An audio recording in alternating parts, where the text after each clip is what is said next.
एक बार गौतम बुद्ध अपने शिष्यों के साथ गुजर रहे होते हैं। बहुत देर वन में चलने के बाद बुद्ध और उनके सभी शिष्य एक विशाल पेड़ के नीचे बैठ जाते हैं।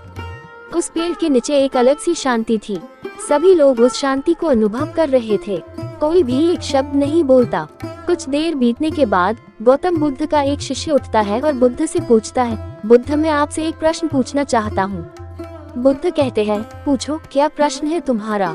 शिष्य बुद्ध से पूछता है, मैंने कभी भी आपको दुखी नहीं देखा।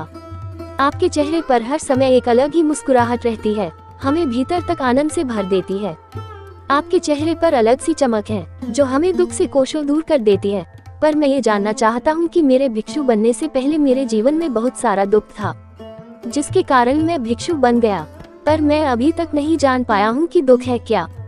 क्या आप मुझे बता सकते हैं कि वास्तव में दुख क्या है? बुद्ध मुस्कुराते हैं और अपने भिक्षु से कहते हैं, दुख एक विचार से ज्यादा कुछ नहीं है। सभी लोग सुनकर चौंकते हैं और बुद्ध से पूछते हैं, परंतु बुद्ध, विचार तो आते हैं और चले जाते हैं, पर दुख एक बार आ जाता है तो जाने का नाम ही नहीं लेता। बुद्ध कहते हैं, मैं तुम्हें एक छोटी सी घटना बताता हूँ। एक नगर में एक धनी शेठ रहता है। उसके पास एक वफादार नौकर होता था। वह शेठ अपने नौकर पर बहुत विश्वास करता था। वह शेठ अपने नौकर कभी भी किसी बात के लिए भी शक नहीं करता, क्योंकि उसका नौकर वास्तव में ही बहुत ईमानदार होता है। एक बार उस शेठ को किसी काम से बाहर जाना पड़ा। 2-3 दिनों के बाद जब वह शेठ वापस लौटा तो वह एक कीमती सामान लेकर आता है। वह उस कीमती सामान को अपने कमरे में बड़ा सजा कर रख देता है और अपने नौकर से कहता है, तुम्हें खास तौर पर इस चीज का ध्यान रखना। ध्यान रहे ये टूटे नहीं, यह मेरा बहुत प्रिय है। नौकर कहता है, मालिक, मैं पूरा ध्यान रखूंगा, आप चिंता न करें। अगले ही दिन वह नौकर पूरे घर की सफाई कर रहा होता है।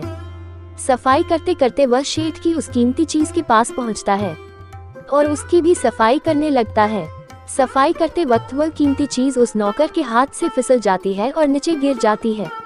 शेठ को ये बात पता चलती है और वह नौकर के पास आता है और नौकर को खूब डांटता धमकाता है, पर न तो वह उस नौकर को नौकरी से निकाल सकता है और न ही उसे पीट सकता है, क्योंकि वह उसका बहुत वफादार और पुराना नौकर था।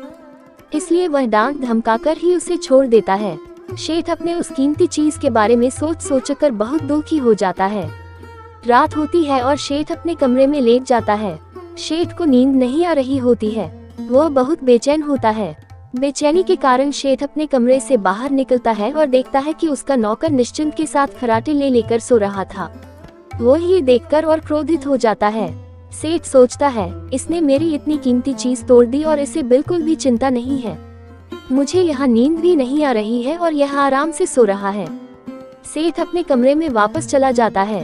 अगले दिन सुबह सेठ सोचता है, मैं इस समस्या से कैसे निकलूं?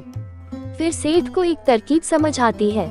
वह अपने नौकर के पास जाता है और अपने नौकर से कहता है, मुझे बहुत दुख हो रहा है ये बताते हुए कि वह जो कीमती चीज कल तुमने तोड़ी थी वह मैं तुम्हारे लिए लाया था। मैं चाहता था कि मैं उसे तुम्हें उपहार में दूं, परंतु अब क्या कर सकते हैं, अब तो वह टूट गई है। सेठ की बात सुन नौकर को धक्का लगा। नौकर सोचता है, अरे ये तो बहुत बड़ी गलती हो गई। वे इतनी कीमती और महंगी चीज मेरे लिए थे और वे मुझसे ही टूट गई। फिर क्या? उस नौकर के मन में बेचैनी पैदा हो जाती है, दुख पैदा हो जाती है। रात होती है और सेठ आराम से सोता है और वहाँ नौकर बेचैन रहता है।